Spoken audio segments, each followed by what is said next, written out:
Hi everyone, welcome to my mini vlog.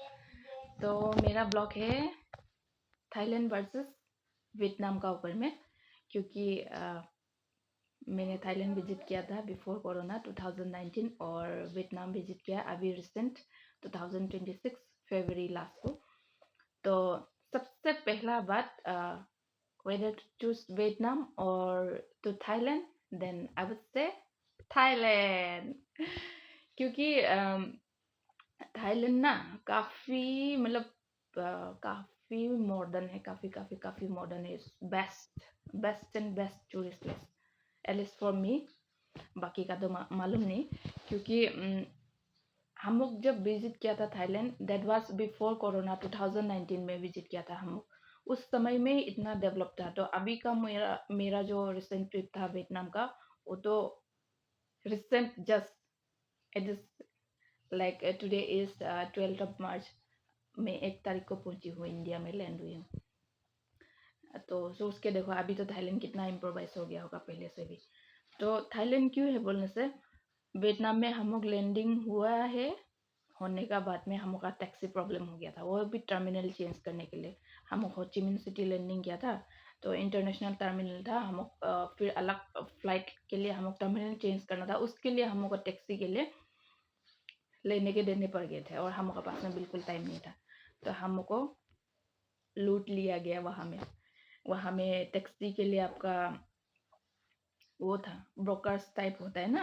तो पूरा ladies लोग बैठा हुआ था, वो लोग को इंग्लिश में बात कर रहा था, पर बहुत ही खतरनाक वाला इंग्लिश था जो कि समझ में नहीं आ रहा था। उसका बाद ले दे के बाद में जाके ट्रांसलेटर यूज़ करना ही पड़ा।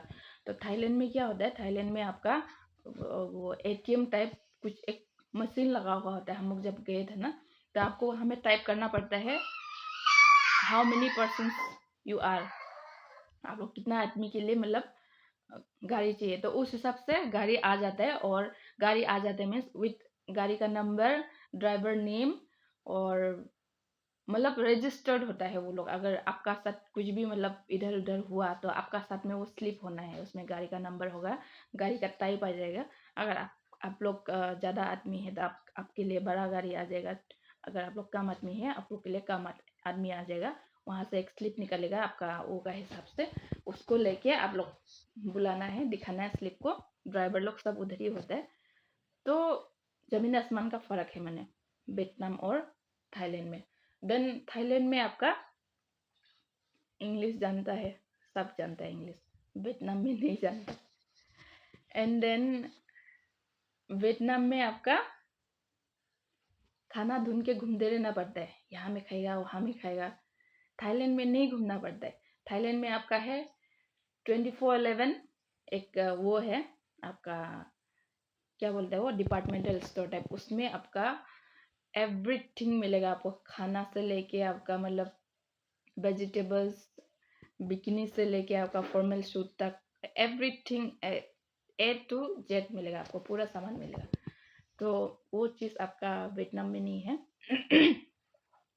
तो थाईलैंड इसलिए अच्छा है। उसका बाद फिर वो बोल के नहीं, थाईलैंड में आपका फूड कोर्ट होता है ना, वो क्या बोलते हैं, फूड कार्ट एक्चुअली ठेला टाइप में, ठेल ठेल के आंटीज लोग आपका पूरा पैकिंग करके, वेज होने से वेज, नॉन वेज होने से नॉन वेज, आपको क्या खाना है आपको टेंशन नहीं लेना है। मतलब कहीं जाना है तो मुझे अभी खाना खा के जाना पड़ेगा, ब्रेकफास्ट करना पड़ेगा। वियतनाम में वो चीज़ नहीं है, आपको ढूंढना पड़ता है खाना कहाँ मिलेगा, ये स्ट्रीट फूड कहाँ है। थाईलैंड में आपका हर स्ट्रीट ही फूड ही फूड है। जितना भी स्ट्रीट है सब में फूड है, आपको अलग से ढूंढने के लिए कोई ज़रूरत नहीं है वहाँ में कि खाना खा के नहीं गया हैन तेन। और उसका बाद 10 बजे को सब बंद हो जाता है वियतनाम में। थाईलैंड में हम लोग 2 बजे को पहुंचा है होटल में, 2 बजे को जाके हम लोग स्ट्रीट फूड खा के मज़ा से सो गया था।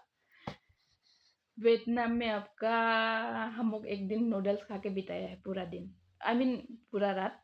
हम लोग खाना लेने के लिए जाते समय 10 बजे का बाद में वो लोग ऑर्डर नहीं लेते और पूरा शॉप बंद हो जाता है। तो I would say definitely Thailand. उसका बाद में सामान का आपका रेट, रेट आप लोग का थाईलैंड में एकदम रिजनेबल रेट होता है, कोई एक्सपेंसिव नहीं होता है आपका, कोई मतलब ये नहीं होता है आपका साथ में कोई प्राइस आपको ज़्यादा नहीं बोलेगा, आपको बार्गेनिंग भी इतना मतलब ज़रूरत ही नहीं पड़ता है करने के लिए। लेकिन वियतनाम में ऐसा नहीं है, और वियतनाम में आपका हो सकता है हम होगा इंडियन रुपीस हम होगा वहाँ में ज़्यादा ज़्यादा है, लेकिन आपका वहाँ में वियतनाम में कोई 1 रुपया 2 रुपया का सामान नहीं होता है। वहाँ पे 000 से स्टार्ट होता है आपका हर एक सामान। मिनिमम आपका कोई सामान है बोलने से 10,000 20,000 आपका एक लॉलीपॉप वगैरह वो लोग होता है। तो आपका 10 रुपया 20 रुपया का सामान नहीं होता है, सब 1000 का ऊपर में सामान होता है, सब 1000 होता है वहाँ में। तो ये एक तो चीज़ है। और मेन चीज़, दे हेट इंडियंस वहाँ में, मतलब आई डोंट नो वहाँ में इंडियंस लोग क्या रेपुटेशन बना के रखा है, वो लोग दुकान में जाके बार्गेनिंग करता है या फिर मतलब वहाँ में कोई भी चीज़ मेरा पास में रिसिप्ट था एक्चुअली, मैंने कहीं रख दिया अभी आप लोग को दिखाने के लिए। वहाँ में मिलियंस हो जाता है ना, वो लोग का जो डोंग होता है वो लोग मिलियंस में ही वो लोग बिजनेस करता है, मिलियंस एंड लाख्स में। तो हिसाब किताब में गड़बड़ हो जाता है, और ज़्यादातर वहाँ में इंडियन ही दिखाई देता है, जहाँ भी जाओ जिस तरफ भी जाओ तो हिसाब किताब में भी गड़बड़ हो जाता है वहाँ में। तो I don't know how to explain, they hate Indians. उसका बाद में हो गया आपका बात पैसे पे आ गया। तो आप लोग को पैसा एक्सचेंज करने के लिए ज़रूरत नहीं है। This is not about Thailand versus Vietnam, this is just my suggestions. आपका पास अगर ग्लोबल कार्ड है एटीएम का, तो आपको मनी एक्सचेंज करने कोई ज़रूरत नहीं। वहाँ का एटीएम में भी आप आराम से आपका जो ग्लोबल एटीएम है वहाँ से पैसा निकाल सकते हैं। Then coming back to the point, seafood आपका थाईलैंड से ज़्यादा वियतनाम में सस्ता है। थाईलैंड में काफ़ी कॉस्टली हो जाता है सी फूड, और वियतनाम में तो काफ़ी सस्ता है। और बाकी ओवरऑल अगर आप मुझे पूछा जाए तो Thailand is the best. Thailand में हम लोग रात को 2 बजे गया, 2 बजे चेक इन किया, और ऐसा कोई वो नहीं था इतना बजे ही चेक इन करने देगा बोल के। और वियतनाम में है आपका 2 बजे चेक इन, 2 बजे से पहले आपका चेक इन नहीं होगा। अगर किसी ने रूम खाली किया तब आप चेक इन कर सकते हैं, वो अलग बात है, अदरवाइज नो मीन्स नो। आपका चेक इन नहीं होगा वहाँ में after after 2 PM, after 2 PM ही आपको चेक इन करने मिलेगा। उसका बाद देखने के लिए